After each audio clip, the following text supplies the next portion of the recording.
ఆగ్రాలో 1904లో ప్రారంభమై తాజాగా పూర్తయిన స్వామిబాగ్ ఎవరి స్మృత్యార్థం నిర్మించారు?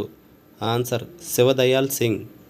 లాన్సెట్ నివేదిక ప్రకారం 2050 నాటికి పురుషులు మరియు స్త్రీలలో సగటు ఆయుర్దాయం ఎన్ని సంవత్సరాలు పెరగనుంది? ఆన్సర్ పురుషులు 5, స్త్రీలు 4.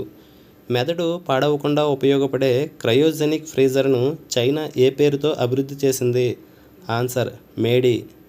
పిరమిడ్ల నిర్మాణం అప్పుడు భారీ శిలల రవాణాకు ఉపయోగపడిన ఏ నైలు నది పాయను ఇటీవల గుర్తించారు?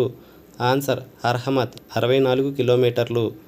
ప్రపంచంలో డోపింగ్ నిరోధక సంస్థ వాడా ఏ భారత మహిళా బాక్సర్పై నిషేధం విధించింది? Answer Parveen Hooda.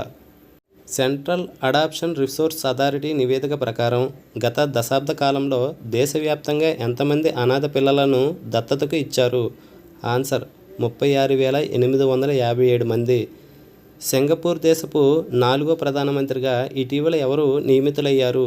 Answer Lawrence Wong. Supreme court bar association అధ్యక్షుడిగా ఎవరు ఎన్నికయ్యారు? ఆన్సర్ కపిల్ సిబాల్. ఏ 4 దేశాలతో కూడిన యూరోపియన్ స్వేచ్ఛ వాణిజ్య సంఘం భారత్తో $100 బిలియన్ వాణిజ్య ఒప్పందం కుదుర్చుకుంది? Answer Switzerland, Norway, Liechtenstein, Iceland. పర్యావరణం కోసం పనిచేస్తున్న వ్యక్తుల కోసం ఏ దేశం బ్లూ రెసిడెన్సీ వీసాలను తీసుకురానుంది? Answer UAE.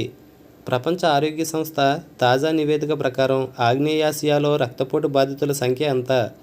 ఆన్సర్ 29.4 కోట్ల మంది. ఫోర్బ్స్ అత్యధికంగా ఆర్జిస్తున్న క్రీడాకారుల జాబితా 2024లో మొదటి స్థానంలో ఎవరు ఉన్నారు? Answer Cristiano Ronaldo.